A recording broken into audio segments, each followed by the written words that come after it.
Bismillahirrahmanirrahim. Assalamualaikum warahmatullahi wabarakatuh. Alhamdulillah, wassalatu wassalamu ala rasulillah wa ala alihi wa sahbihi wa mawalah, wa la hawla wa la quwata illa billahi wa ba'du. Qala Allahu azza wa jalla, ya ayyuhalladzina amanu taqullaha haqqa tuqatih wa la tamutunna illa wa antum muslimun. Wa qala sallallahu alaihi wasallam, man salaka tariqan yaltamisu fihi ilma sahhalallahu bihi tariqan ilal jannah. Ma'asyiral muslimin yang dimuliakan Allah Subhanahu wa taala, alhamdulillah di malam hari ini Allah Subhanahu wa taala masih banyak berikan nikmat kepada kita, terutama nikmat iman, nikmat Islam, dan juga nikmat kita berada di atas sunnah Rasul, dan juga nikmat kita bertalabul ilmi di malam hari ini. Salawat dan salam kita haturkan kepada Nabi kita Muhammad sallallahu alaihi wasallam. Allahumma salli ala Muhammad wa ala alihi wa sahbihi wa man sara ala nahjihi ila yaumiddin. Pembahasan di malam hari ini kita akan mengkisahkan satu nabi, penerus daripada Kalimur Rahman, Musa alaihi salatu wassalam. Dan kita tahu bahawa Nabiullah Musa alaihi salatu wassalam adalah satu di antara nabi yang paling masyhur dari nabi-nabi Bani Israel. Siapakah penerus Nabi Musa setelah wafatnya Musa? Inilah yang kita akan kisahkan di malam hari ini. Ma'asyiral muslimin yang dimuliakan Allah Subhanahu wa taala, setelah Nabi Musa alaihi salatu wassalam berhasil menyeberangkan Bani Israel dari kejaran Fir'aun, sehingga Allah Subhanahu wa taala tenggelamkan Fir'aun di Laut Merah dan mata-mata Bani Israel menyaksikannya. Akhirnya Nabi Musa pun kemudian mengarahkan seluruh Bani Israel ke arah Palestina.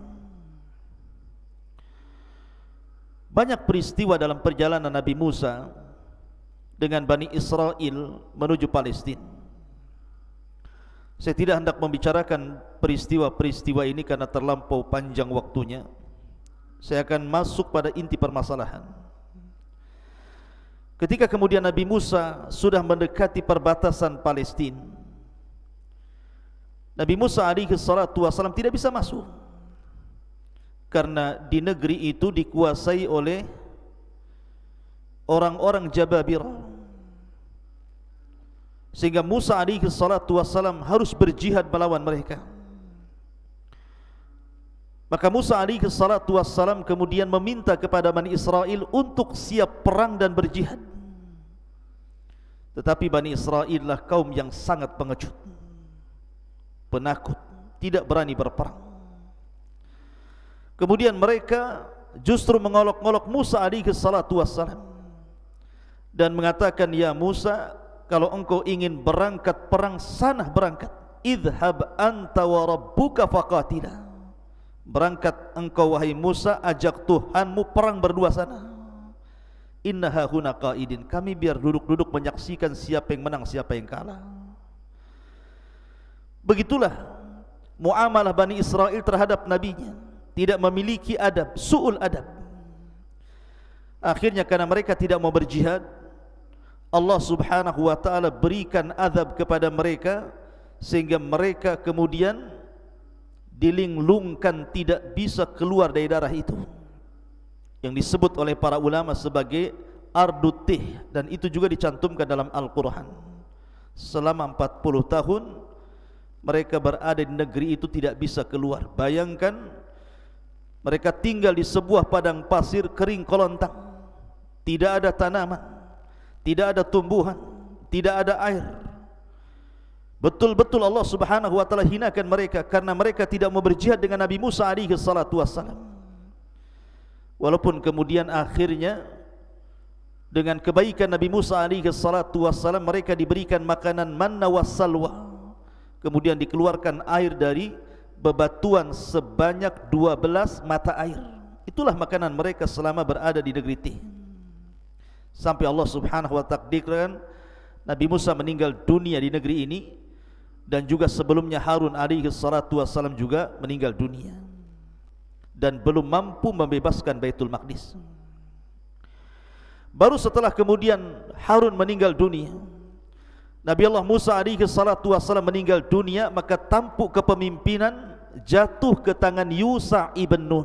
Inilah yang kita akan kisahkan. Siapa Yusha ibn Nun ini?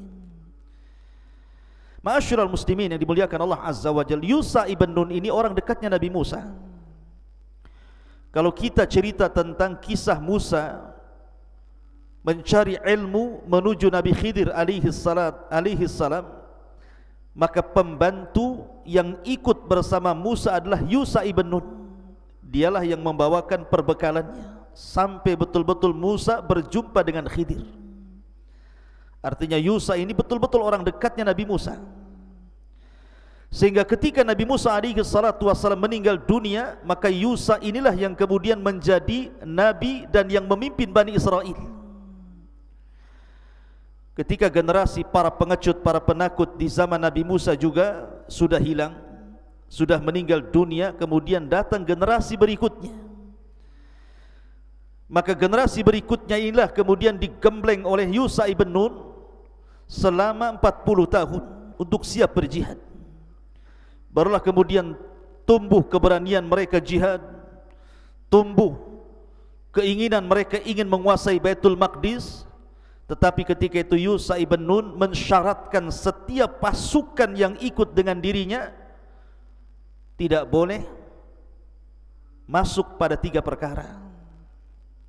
Pertama, seorang laki-laki yang hendak meminang atau melakukan pernikahan dengan seorang wanita, maka dilarang ikut jihad. Karena nanti kalau seandainya dia ikut jihad, maka pikirannya akan kemana-mana, akan memikirkan wanita dan tidak memikirkan perang. Yang kedua, seorang laki-laki yang membangun rumah dan belum sempurna bangunannya, maka dilarang berjihad, karena kalau seandainya dia berjihad, dia akan berfikir tentang rumahnya. Kemudian yang ketiga, seorang laki-laki yang memiliki ternak, memiliki kambing, sapi atau unta yang bunting yang hendak melahirkan, maka tidak boleh ikut perang, sebab kalau dia perang dia akan pikirkan tentang kelahiran binatang ternaknya. Jadi memang Yusha ibn Nun ini memilih orang-orang pilihan yang hati mereka hanya tertambat kepada Allah dan tidak ada dunia sama sekali. Memang diajak jihad betul. Ma'asyiral muslimin yang dimuliakan Allah Azza wa Jalla. Makanya Allah Subhanahu wa taala berfirman, "Innallaha yuhibbul ladzina yuqatiluna fi sabilihi saffan ka'annahum bunyanun marsus." Sesungguhnya Allah Subhanahu wa taala mencintai orang-orang yang berperang di jalannya dalam barisan yang teratur. Mereka seakan-akan seperti satu bangunan yang tersusun dengan kokoh. Itulah yang dikehendaki Yusha ibn Nun. Memang pasukan itu disiapkan betul-betul dengan sangat matang, sehingga 40 tahun Yusha melatih mereka untuk berperang. Sampai pada waktunya maka mereka siap jihad, dan semua orang-orang pilihan.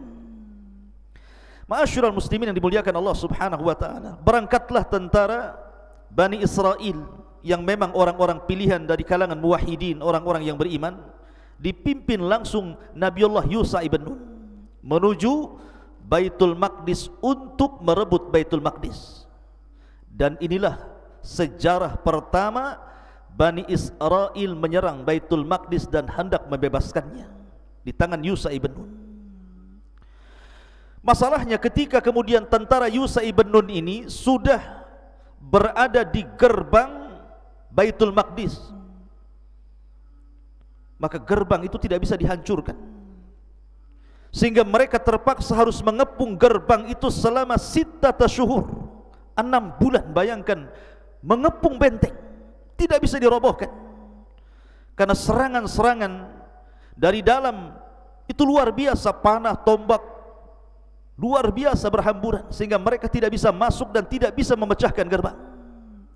Selama 6 bulan mereka sabar. Bayangkan, 6 bulan itu bukan waktu yang singkat. Sebab mengepung sebuah benteng bisa saja kehabisan bekal, kehabisan tenaga, kehabisan waktu, sehingga mereka akhirnya kalah tanpa ada pertumpahan darah. Tetapi memang Allah Subhanahu wa taala sudah memberikan kepada Yusha ibn Nun pasukan-pasukan yang sabat, yang sabar dan siap membebaskan Baitul Maqdis. Maka pasukan ini betul-betul sabar mengepung benteng itu sampai pada waktunya Allah Subhanahu wa taala takdirkan benteng Baitul Maqdis itu roboh.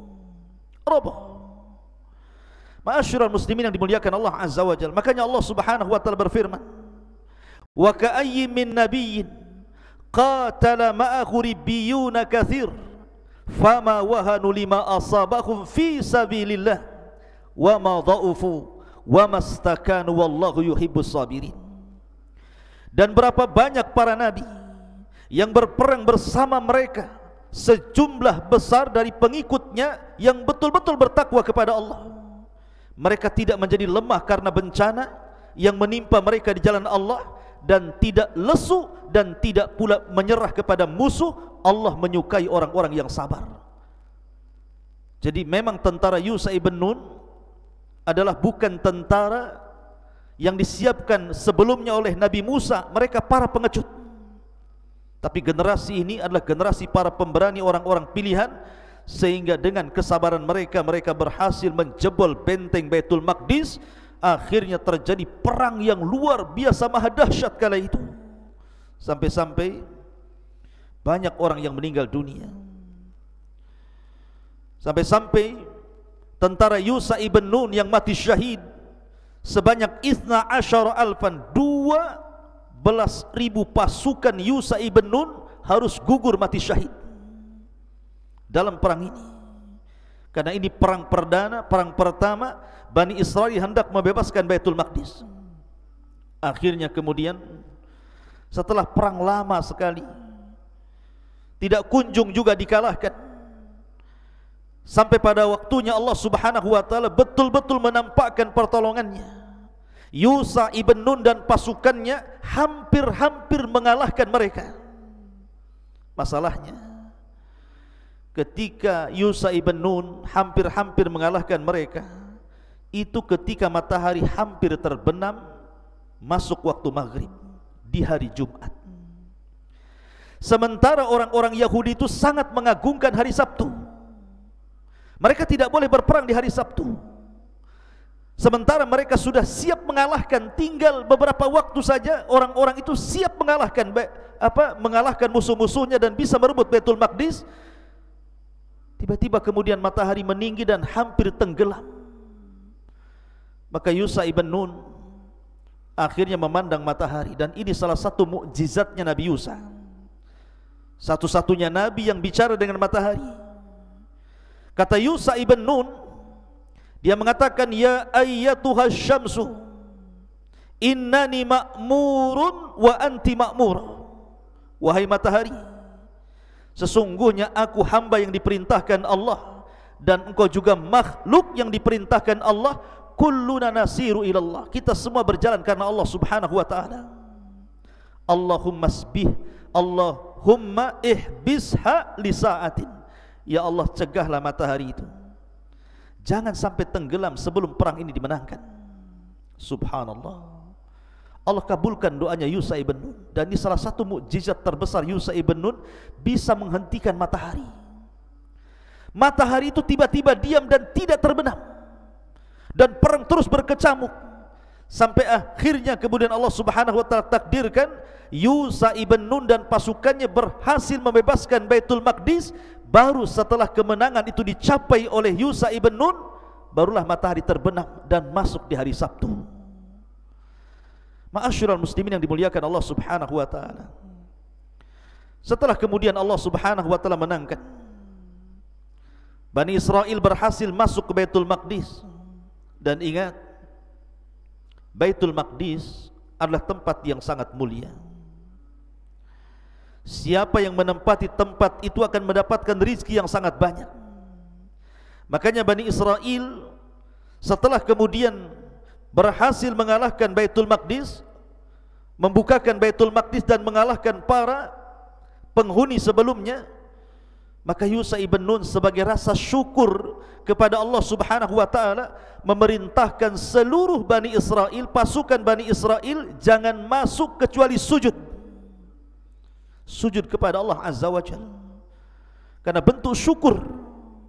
Kemudian yang kedua disuruh mengucapkan Allahumma gfirli, ya Allah ampuni dosa-dosaku. Tapi subhanallah, lagi-lagi Bani Israel umat yang sangat degil.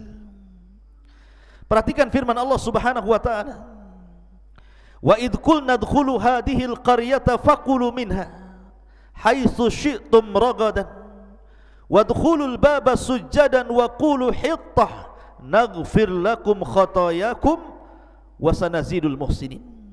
Dan ingatlah ketika kami berfirman, masuklah ke negeri ini, maksudnya Baitul Maqdis, maka makanlah dengan nikmat dari berbagai macam makanan di dalamnya yang ada di sana sesuka dirimu. Tetapi masukilah dari pintu gerbangnya sambil membungkuk sujud dan katakanlah, bebaskan kami ya Rabb dari dosa-dosa kami. Niscaya kami ampuni kesalahan-kesalahanmu dan kami akan menambah karunia bagi orang-orang yang berbuat kebaikan. Jadi perintah Yusha ibn Nun itu sebagai bentuk rasa syukur. Bani Israel berhasil membebaskan Baitul Maqdis, dan negeri Baitul Maqdis itu penuh dengan nikmat yang luar biasa. Setelah mereka berada di sebuah negeri linglung, tidak ada satupun makanan yang bisa dimakan kecuali manna dan salwa. Tiba-tiba kemudian berhasil membukakan Baitul Maqdis.